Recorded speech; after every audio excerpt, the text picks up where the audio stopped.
Chinnaswamy stadium ಕಾಲ್ತುಳಿತ ಪ್ರಕರಣಕ್ಕೆ ಸಂಬಂಧಪಟ್ಟಂತೆ ನ್ಯಾಯಮೂರ್ತಿ ಕುನ್ಹಾ ವರದಿ ಪಬ್ಲಿಕ್ ಟಿವಿಗೆ ಲಭ್ಯವಾಗಿದೆ. ವರದಿಯ ಪ್ರಮುಖ 5 ಪುಟಗಳು ಪಬ್ಲಿಕ್ ಟಿವಿಗೆ ಇದೀಗ ರಿಪೋರ್ಟ್ ಲಭ್ಯ ಆಗಿದೆ. ಆರ್ಸಿಬಿ ಜೊತೆ ಪೊಲೀಸರು ಶಾಮೀಲಾಗಿದ್ದರು ಅನ್ನೋದು ವರದಿಯಲ್ಲಿ ಉಲ್ಲೇಖ ಆಗಿದೆ. ದುರಂತ ನಡೆಯುತ್ತೆ ಅಂತ ಗೊತ್ತಿದ್ರೂ ತಡೆಯೋ ಪ್ರಯತ್ನ ಅಲ್ಲಿ ಆಗಿಲ್ಲ.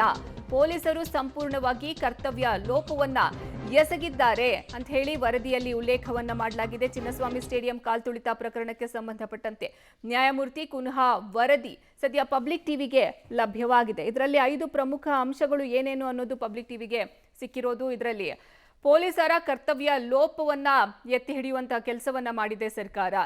ಈ ವರದಿ ಮೂಲಕ ಪೊಲೀಸರು ಅಲ್ಲಿ ತಡಿಬಹುದಾಗಿತ್ತು, ಆ ಕೆಲಸವನ್ನ ಮಾಡಿಲ್ಲ. ಆರ್ಸಿಬಿ ಜೊತೆ ಪೊಲೀಸರು ಸಹ ಇದರಲ್ಲಿ ಶಾಮೀಲಾಗಿದ್ದಾರೆ ಅಂತ ಆ ವರದಿಯಲ್ಲಿ ಉಲ್ಲೇಖ ಮಾಡಲಾಗಿದೆ. ಈ ಬಗ್ಗೆ ಹೆಚ್ಚಿನ ಮಾಹಿತಿ ನೀಡ್ತಾರೆ ನಮ್ಮ ಪ್ರತಿನಿಧಿ ಮುರಳಿ. ದೂರವಾಣಿ ಸಂಪರ್ಕದಲ್ಲಿ ಜಾಯ್ನ್ ಆಗ್ತಿದ್ದಾರೆ. ಮುರಳಿ, ಈಗ ಪಬ್ಲಿಕ್ ಟಿವಿಗೆ ಈ ಚಿನ್ನಸ್ವಾಮಿ ಸ್ಟೇಡಿಯಂ ಪ್ರಕರಣಕ್ಕೆ ಸಂಬಂಧಪಟ್ಟಂತೆ ಏನ್ ವರದಿಯನ್ನ ಸಲ್ಲಿಕೆ ಮಾಡಿದ್ದಾರೆ ಅದು ಸಿಕ್ಕಿದೆ. ಪ್ರಮುಖ 5 ಅಂಶಗಳು ಏನೇನ್ ಹೇಳಿದ್ದಾರೆ? ಇನ್ನು ಒಂದ್ ಕಡೆ ಆರ್ಸಿಬಿ ಹಾಗೂ ಪೊಲೀಸರು ಶಾಮೀಲಾಗಿದ್ರು ಅಂತಾನು ಹೇಳಿದ್ದಾರೆ. ಇದು ಬಿಟ್ಟು ಇನ್ನು ಏನೇನು ಪ್ರಮುಖ ಅಂಶಗಳನ್ನ ಅವರು ಉಲ್ಲೇಖ ಮಾಡಿದ್ದಾರೆ?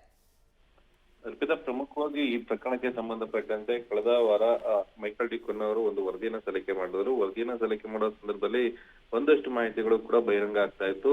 ಅಂದ್ರೆ ಆರ್ಸಿಬಿ ಇರ್ಬೋದು, ಡಿಎನ್ಎ ಇರ್ಬೋದು, ಕೆಎಸ್ ಇರ್ಬೋದು, ಜೊತೆಗೆ ಪೊಲೀಸರು ಇರ್ಬೋದು, ಇವರೆಲ್ಲರೂ ಕೂಡ ಆರೋಪಿಗಳಾಗಿದ್ದಾರೆ. ಅವರ ವಿರುದ್ಧ ಕಾನೂನಾತ್ಮಕವಾದ ಕ್ರಮಗಳನ್ನ ಕೈಗೊಳ್ಳಬೇಕು ಅಂತೇಳಿ ಒಂದು ಶಿಫಾರಸನ್ನು ಕೂಡ ಮಾಡಿದ್ರು. ಈಗ ಪಬ್ಲಿಕ್ ಟಿವಿಗೆ ಸಿಕ್ಕಿರುವಂತ ಪ್ರತಿ ಏನಿದೆ, ಪ್ರತಿಯಲ್ಲಿ ಸಂಪೂರ್ಣವಾಗಿ ಉಲ್ಲೇಖವನ್ನ ಮಾಡ್ತಾ ಹೋಗ್ತಾರೆ. ಆರ್ಸಿಬಿ ಕೂಡ ಕಾನೂನು ಬಾಹಿರ ಚಟುವಟಿಕೆಗಳನ್ನ ಮಾಡಿದೆ, ಕಾನೂನನ್ನ ದುರುಪಯೋಗ ಮಾಡ್ಕೊಂಡಿದೆ ಅನ್ನೋದು ಒಂದು ವಿಚಾರ. ಅದಾದ ನಂತರ ಪೊಲೀಸರು ಆರ್ಸಿಬಿಯ ಜೊತೆಯಲ್ಲಿ ಶಾಮೀಲಾಗಿ ಈ ದುರಂತಕ್ಕೆ ಕಾರಣ ಅವರೇ ಆಗಿದ್ದು, ಪ್ರಮುಖ ಕಾರಣ ಅವರೇ ಆಗಿದ್ದಾರೆ ಅನ್ನೋದ್ರ ಬಗ್ಗೆ ಕೂಡ ಆರೋಪವನ್ನ ಮಾಡ್ತಾ ಬರ್ತಾ ಇರೋಂಥದ್ದು.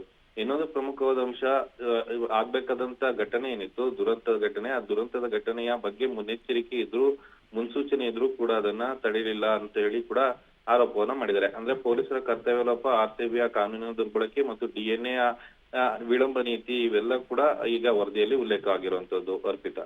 ಓಕೆ ಮುರಳೀಧರ್, ಇವಾಗ ಅವರು ಅಂದ್ರೆ ಪೊಲೀಸರು ಒಂದ್ ಕಡೆ ಅವರು ಪೊಲೀಸರು ಏನು ಲೋಪ ಮಾಡಿಲ್ಲ ಅಂತ ಹೇಳ್ತಾರೆ, ಮತ್ತೊಂದ್ ಕಡೆ ಪೊಲೀಸರಿಂದನೂ ಈ ರೀತಿ ಅವರು ಸಮರ್ಥನೆಯನ್ನ ಮಾಡ್ಕೊಳಕ್ ಹೋಗ್ತಾರೆ, ಪೊಲೀಸರನ್ನ ನಾವು ಯಾಕೆ ಅಮಾನತು ಮಾಡಿದ್ವಿ ಅಂತ ಹೇಳಿ. ಇದು ಒಂಥರ ಕನ್ಫ್ಯೂಸಿಂಗ್ ಸ್ಟೇಟ್ಮೆಂಟ್ ಅಂತಾನೆ ಹೇಳ್ಬೋದಾ ಮುರಳೀಧರ್?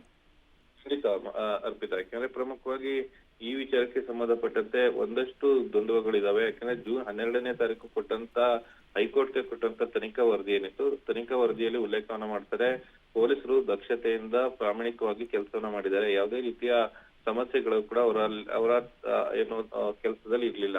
ಯಾಕೆಂದ್ರೆ ಆರ್ಸಿಬಿ ಕಾನೂನಿನ ದುರ್ಬಳಕೆ ಮಾಡ್ಕೊಂಡ್ರು ಕೂಡ ಅದನ್ನ ಸಮಂಜಸವಾಗಿ ನಿರ್ವಹಣೆ ಮಾಡುವಂತ ಪ್ರಯತ್ನಗಳನ್ನ ಪೊಲೀಸರು ಮಾಡಿದ್ರು ಅನ್ನೋದ್ರ ಬಗ್ಗೆ ಉಲ್ಲೇಖನ ಮಾಡ್ತಾರೆ. ಆದ್ರೆ ತನಿಖಾ ವರದಿಯಲ್ಲಿ, ಅಂದ್ರೆ ಮೈಕಲ್ ಡಿ ಕುನ್ ಅವರ ತನಿಖಾ ವರದಿಯಲ್ಲಿ ಇಲ್ಲಿ ಸಂಪೂರ್ಣವಾಗಿ ವಿರುದ್ಧವಾಗಿರುವಂತದ್ದು. ಜೊತೆಗೆ ಇವತ್ತು ಹೈಕೋರ್ಟ್ ಅಲ್ಲಿ ನಡೆದಂತ ಸಿಐಟಿ ಆದೇಶ ಪ್ರಶ್ನಿಸಿ ವಿಚಾರಣೆ ಮಾಡೋ ಸಂದರ್ಭದಲ್ಲಿ ಸಂಪೂರ್ಣ ಆರೋಪವನ್ನ ಪೊಲೀಸರ ಮೇಲೆ ಹಾಕ್ತಾ ಇರುವಂತದ್ದು. ಇದೆಲ್ಲಾನು ಕೂಡ ನೋಡಿದ್ರೆ ಸರ್ಕಾರ ವಿಭಾಗೀಯ ನೀತಿಯನ್ನ ಅನುಸರಿಸ್ತಾ ಇದೆ ಅನ್ನೋದು ಸ್ಪಷ್ಟವಾಗಿ ಗೊತ್ತಾಗ್ತಾ ಇರುವಂತದ್ದು. ಅರ್ಪಿತಾ, ಧನ್ಯವಾದ ಮುರಳೀಧರ್ ನಿಮ್ಮೆಲ್ಲ ಮಾಹಿತಿಗಾಗಿ.